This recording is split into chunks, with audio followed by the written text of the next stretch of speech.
আসসালামু আলাইকুম। কথা বলছি আজদুর রহমান আজাদ, টেকলাব বাংলাদেশের পক্ষ থেকে। টেকলাব বাংলাদেশের ধারাবাহিক ভিডিও লেকচারের মিটসুবিশি পিএলসির জিএক্স ডেভেলপার সফটওয়্যারের আরও একটি ভিডিও লেকচার আপনাদের সকলকে স্বাগতম জানাচ্ছি। আজকের এই লেকচারের মাধ্যমে আমরা শিখব জিএক্স ডেভেলপার সফটওয়্যারের মাধ্যমে কিভাবে টাইমার ফাংশন নিয়ে লোডগুলোকে কন্ট্রোল করা যায়। ওকে, তো শুরু করার আগে আমি আপনাদেরকে একটা নিউজ জানিয়ে দিতে চাই যে টেকল্যাব বাংলাদেশে ইন্ডাস্ট্রিয়াল অটোমেশন সিস্টেমের উপরে অর্থাৎ পিএলসি, ইনভার্টার, এইচএমআই এবং ম্যানুয়াল কন্ট্রোলিং সহ এই ইন্ডাস্ট্রিয়াল কাজের উপরে ট্রেনিং দেওয়া হয়। তো আপনারা যারা বিভিন্ন পলিটেকনিকে বা বিএসসি ইঞ্জিনিয়ারিং পড়তেছেন, তো তাদের মধ্যে থেকে কেউ ইন্ডাস্ট্রিয়াল অ্যাটাচমেন্ট করতে চাইলে তাহলে আমাদের সাথে নিচের নাম্বারে যোগাযোগ করতে পারেন। ইন্ডাস্ট্রিয়াল অ্যাটাচমেন্ট ব্যতীতও এমনিতেও যারা ট্রেনিং করে ইন্ডাস্ট্রিয়াল অটোমেশন সিস্টেমের কাজ শিখতে চান তারাও আমাদের সাথে এই নাম্বারে যোগাযোগ করতে পারেন এবং আমাদের কোর্স আউটলাইন দেখার জন্য নিচে ফেসবুক লিঙ্ক থেকে আমাদের টেক্সট করুন অথবা আমাদের ওয়েবসাইটে গিয়ে কোর্স আউটলাইনটা দেখে নিন।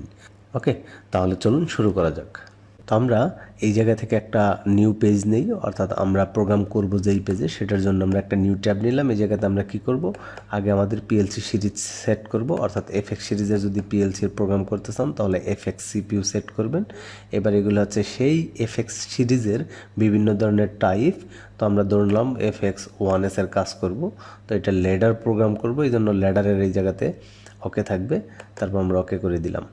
ঠিক আছে, তাহলে আমাদের পেজ চলে আসলো। এখন আমরা এই জায়গায় প্রোগ্রাম করব।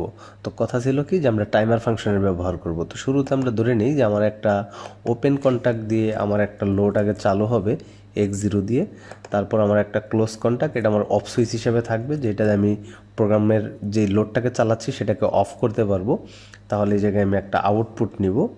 আউটপুট নেওয়ার জন্য এই জায়গা থেকে এটা নিয়ে এই জায়গায় দেবো হচ্ছে Y0।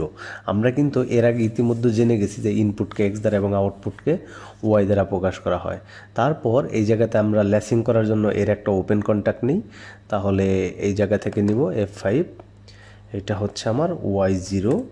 এবার এটাকে আমার এই জায়গায় সংযোগ করাতে হবে, অর্থাৎ আমি এই জায়গায় নিয়ে যদি ভার্টিক্যাল লাইনটা চাপ দিই তাহলে আমার এই জায়গায় সংযোগ হয়ে যাবে। তাহলে এটা আমার সংযোগ হয়ে গেল। এখন আমি চাচ্ছি Y0 অন হওয়ার পর আমার একটা টাইমার চালু হবে। ওকে, তাহলে আমি এই জায়গা থেকে আগে Y0 আর একটা ওপেন কন্ট্যাক্ট নিই। Y0 নর্মালি ওপেন কন্ট্যাক্ট অর্থাৎ মেক কন্ট্যাক্ট, এই জায়গায় আমি ব্যবহার করবো হচ্ছে টাইমার।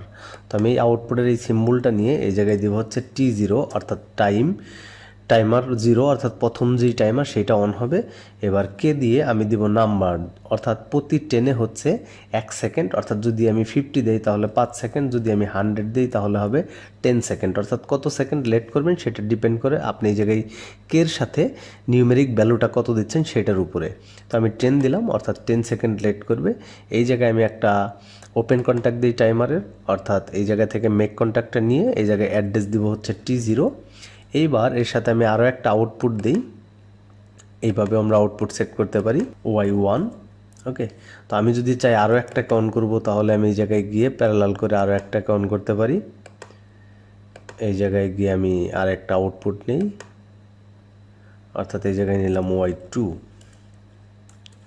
এখন লক্ষ্য করুন কি প্রোগ্রাম হলো। প্রোগ্রাম হলো যে আমি X0 এই সুইচটাকে যদি চাপ দিই তাহলে আমার এই জায়গায় Y0 অন হবে এবং সাথে সাথে টাইমার চালু হবে। টাইমারের টাইম যখন কাউন্ট শেষ হয়ে যাবে তখন টাইম কাউন্ট করে Y1 এবং 2কে অন করবে। ওকে, এবার কোনটা কি সেটা আমরা কমেন্টস হিসেবে লিখতে পারি। যেমন আমরা এই জায়গায় যদি ক্লিক করি, এই কমেন্টের মধ্যে যাই, তাহলে X0টাকে আমরা লিখলাম হচ্ছে অন সুইচ, এভাবে আমরা কমেন্ট সেট করতে পারবো। এটাকে আমরা দিলাম হচ্ছে অফ সুইচ, তারপর এটাকে আমরা দিলাম মোটর 1, এটাকে আমরা দিলাম মোটর 2 এবং এটা থেকে দিলাম হচ্ছে মোটর 3। তো এইভাবে আমরা দিয়ে ডিসপ্লে চালু দিয়ে দিলাম। এবার আমরা প্রোগ্রামে যাই। ওকে, তো আমরা কমেন্ট যদি শো করাইতে চাই তাহলে আমরা এই ভিউতে যাব, ভিউতে গিয়ে কমেন্টে চাপ দিব, তাহলে আমাদের এই কমেন্টসগুলো এই জায়গায় শো করবে। তো এইভাবে যেমন এই যে অন সুইচ অফ সুইচ এইভাবে কমেন্টগুলোকে শো করানো যায়। তো আমরা এইভাবে পিএলসিতে প্রোগ্রাম করে এবং কমেন্ট সেট করে আমরা প্রোগ্রামের মধ্যে কমেন্ট সেট করে রাখতে পারবো এই জায়গায় লিখে।